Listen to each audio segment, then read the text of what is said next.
Good afternoon. It's Thursday, I believe, yes, the 12th of March.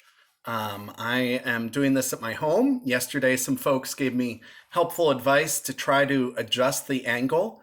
I'm hoping that this works out. Today, for a bit of levity, I want to talk a little bit about my favorite biblical plague. You might think that it's odd that I have a favorite plague, but it is the plague that shows up in 1 Samuel chapters 5 and 6. I'm going to give you a little bit of context. What happens is the Jewish people are fighting against the Philistines. The Philistines were a people probably with iron, probably related to like the Phoenicians, and groups of that ilk who were on the coastal plain. And they often warred against the Jewish people who had more limited access to resources and lived up in the hills. Well, in chapter 4 of the 1 Samuel, the Ark of the Lord is captured. And in chapter 5, it's brought back to Philistia. However, in Philistia, the people find that their idols keep falling down. They have a plague of mice scurrying all around, eating all their food. And they also have a plague of what the NRSV translation of the Bible calls tumors. There are times that our translators want to be careful about the words that they use. And there are a number of commentaries, a number of scholars that note that these tumors are the kind that you might take medicine for, and by that I mean they're probably hemorrhoids.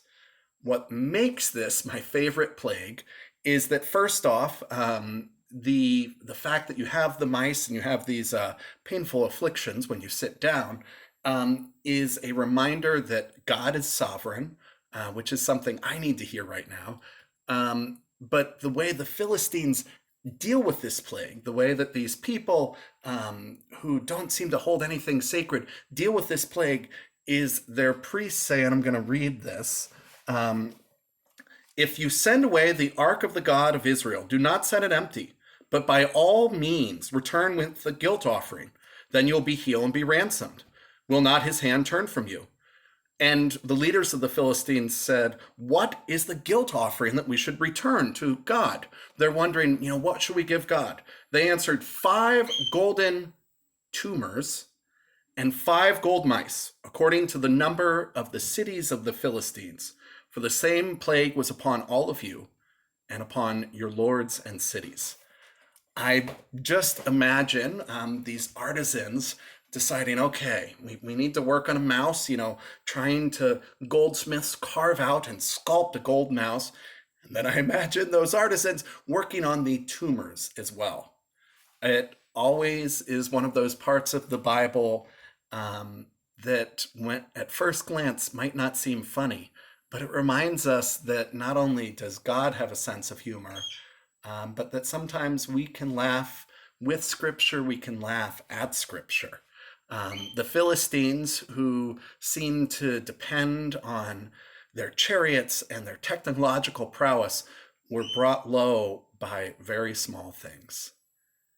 Right now, we are being threatened by a very small thing, but we have some things that can help us in this time of trial.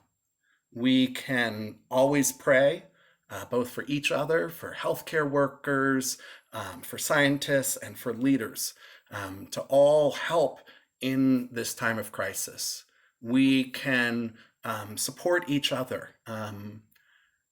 My congregation today made the difficult decision to cancel worship for the next 4 weeks and to cancel all church activities.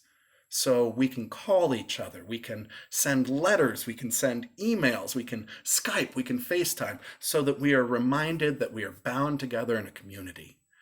And we can work hard, and I'm an extrovert, and this is really hard for me, to keep our distance from each other as a way to take care of each other, as a way to give our healthcare workers time to do the valuable work that they need to do. and as a way that we can help be resilient against this virus too. Again, I was reading from 1 Samuel chapters 4, but especially 5 and chapter 6. I hope you enjoyed this. I'll be working on my sermon, which I'll be posting and be doing a longer clip for. And if you have any recommendations on how I can do videos better, let me know. I love you all. Bye.